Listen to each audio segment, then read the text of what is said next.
मंत्री का आप जिक्र कर रहे हैं, प्रधानमंत्री 20 से 22 दिन तक कोई एक्स पर कोई उनका 4 अक्षर भी नहीं लिखा जाए कि हम सख्त रुख अपना रहे हैं शिक्षा को लेकर, पेपर लीक को लेकर। जब कांग्रेस का सरकार थी तो कहते थे कि मनमोहन सिंह मौन रहते हैं। हाँ, वो बोलते नहीं है। हाँ। बोलती हैं सोनिया जी प्रधानमंत्री ये। तो ये मोहन बाबा जो थे पहले, अब जो केंद्र में बैठे हैं, ये कौन है? ना प्रवृत्ति है।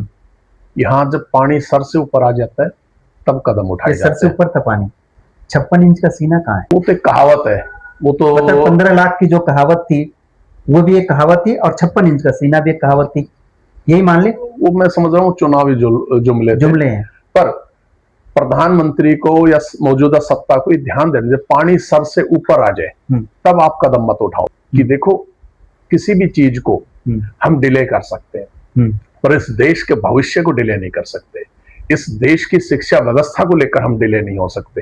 हमारी डेवलपमेंट आज नहीं हुई कल हो जाएगी, पर देश में जो शिक्षा व्यवस्था है, जो हमारी नींव है, उन पे डिले नहीं होना चाहिए। विद्यार्थी आंदोलन की आड़ में कुछ लोग बेनकाब भी हुए। जैसे जंतर मंतर पे जिस तरह से छात्र आ गई, हाँ, फिल्मी हस्तियों के नकाब उतरे हैं, कुछ पॉलिटिशियन के नकाब उतरे हैं, कुछ एक्टिविस्ट के नकाब उतरे हैं, कुछ लॉयर्स के नकाब उतरे हैं, और कुछ जो इधर उधर से फंडिंग कर रहे थे उनके भी नकाब उतरे हैं। उनका उद्देश्य भी स्पष्ट आ गया है, जो विद्यार्थी नहीं चाहते थे, जो इस देश में तख्ता पलट चाहते थे। विजय जी, जैसे कि आपने कहा फंडिंग, आप और हम दो भाई बैठे हैं, हमारे और आपके अकाउंट में कहीं बाहर की कोई भी ऐसी पैसे करेंसी आ जाती है तो अकाउंट या तो सीज हो जाता है या फिर नोटिस आ जाता है, पुलिस विभाग दे देता है नोटिस, अकाउंट सीज हो जाता है। जब आपको या आपको विभाग को पता है, आप पावर में बैठे हो, आपको क्या नहीं पता चला कि वहां फंडिंग चल रही है और कहां से फंड आ रहा है?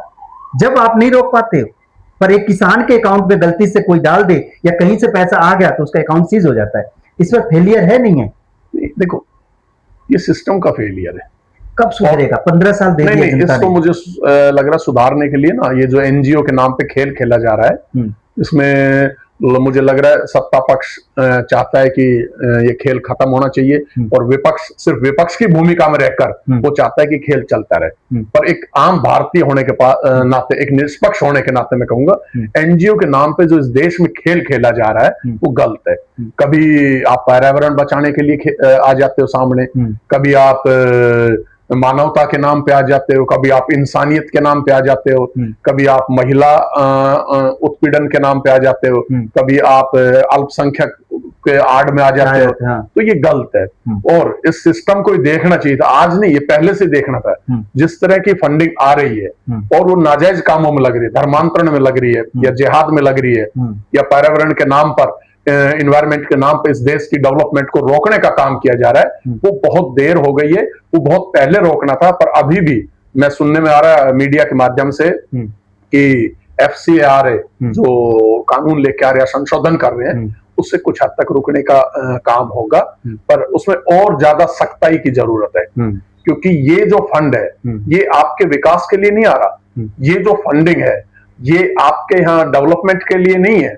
ये फंडिंग इस देश की लोकतांत्रिक संवैधानिक व्यवस्था को कमजोर करने के लिए, इस देश में सांप्रदायिक माहौल बिगाड़ने के लिए, इस देश में जो जनसंख्या की संतुलन है उसको बिगाड़ने के लिए, डेमोग्राफी को चेंज करने के लिए, और इस देश के विकास को बाधित करने के लिए जो पैसा आ रहा है, इसको रोकना चाहिए, बड़ी तत्काल प्रभाव से रोकना चाहिए। और मैं भी सरकार से जाता हूं कि आपके पास स्पष्ट बहुमत है, आप ये कड़े कदम उठाइए। आप बहुत डिले कर रहे हो, 12 साल हो चुके हैं, आखिर इन चीजों पर आपका डिले क्यों है? ना तो आप पॉपुलेशन को रोक पा रहे हो, जो एक बड़ी गंभीर समस्या है, ना आप अवैध फंडिंग आ रही है इसको रोक पाए हो।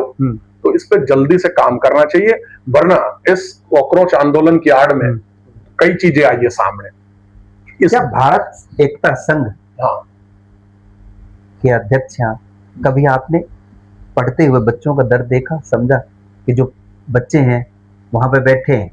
या चलिए हम गुड़गांव की बात कर लेते हैं, किसी स्कूल में इस तरह की पढ़ाई चल रही है, एकदम से पेपर तैयारी आ गया, बच्चे दिन रात पढ़ लिख के आगे के भी पेपर देने जाना है, अब कल पता चलता है गेट बंद हो गया। क्या हुआ जी? पेपर लीक हो गया। कभी आपने सोचा है कि आपकी संगठन ने कभी इस तरह का सामना करा है? कभी आप लोगों ने सोचा है इस तरह? मैं भी एक विद्यार्थी रहा हूँ जी, मैं इतना बड़ा तो आया नहीं, मैं भी बच्चा ही रहा हूँ कभी तक। तो ये दुख और दर्द तो सबने महसूस किया है, ठीक है जी। पर आप इस दुख और दर्द को महसूस कर सकते हो और इसके बदलाव के लिए आवाज कभी पहले उठी नहीं। केंद्र सरकार भी तो छोटे स्तर पे उठी। केंद्र सरकार हो या हरियाणा सरकार हो, बीजेपी सरकार की मैं बात कर रहा हूँ। बीजेपी कहती है, सरकार कहती है कि हम बीजेपी वाले हैं, हम अपने मंत्री का या विधायक का इस्तीफा नहीं। अगर ऐसा है तो मैं समझता हूँ कि सरकार की हठधर्मिता है, हट पे है, जिद है कि हम ये करेंगे। परंतु इसमें एक और विषय आता है जी, ये मौजूदा सरकार की समस्या नहीं, ये पूर्व में भी सरकारों की रही है कि सरकार इस तरह इस्तीफे लेके वो ये दिखाना नहीं चाहती कि हम किसी 4 लोग या कोई एक संख्या बल के सामने झुक गए। उस झुकाव से बचने के लिए ये इस तरह की हठधर्मिता पे अड़े रहते हैं। पर मेरा मानना है कि अगर जनता की मांग है, अगर जनता ये चाहती है तो इसमें देश के शांति व्यवस्था बनी रहे, इस देश का सामाजिक सौहार्द बना रहे, इस देश की लोकतांत्रिक व्यवस्था बनी रहे, इस देश को संवैधानिक व्यवस्था के तहत सुचारू रूप से चलाया जाए, वो महत्वपूर्ण है, ना कि किसी मंत्री को बिठाए रखना महत्वपूर्ण। क्योंकि पिछले 80 वर्षों में या 1952 से जब चुनाव शुरू हुआ देश में, कितने मंत्री आए, कितने चले गए, पर अगर कोई स्थायी है तो ये राष्ट्र है, इसकी डेमोक्रेसी है और इसका कॉन्स्टिट्यूशन बदलाव कर लेना चाहिए। नमस्कार, आप देख रहे हैं वेलकम न्यूज। मैं हूं एम के मौर्य। हमारे साथ विजय यादव, भारत एकता मंच के अध्यक्ष थे, जो अभी आपने सुना। कहीं ना कहीं फेलियर है केंद्र में सरकार जो है, चाहे अमित शाह का नाम ले लो, चाहे प्रधानमंत्री का ले लो, चाहे शिक्षा मंत्री धर्मेंद्र प्रधान की ले लो।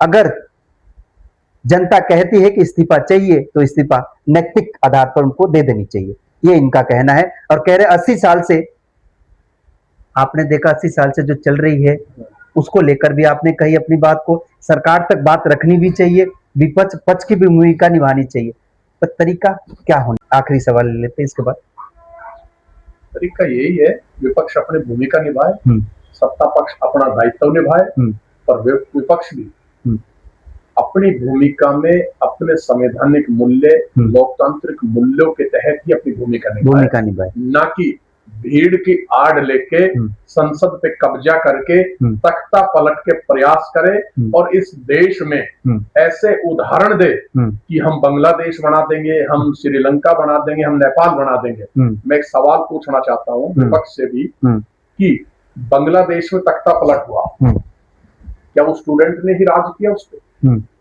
श्रीलंका में तख्ता पलट हुआ, क्या तख्ता पलट करने वालों ने ही राज किया? राज तो फिर भी कोई गंभीर, संजीदा और अनुभवी राजनेता ही करेगा, और आज बांग्लादेश है चाहे श्रीलंका, वहां वही लोग कर रहे हैं। तो इसलिए इतनी भावुक होकर चीजों को मत सोचो।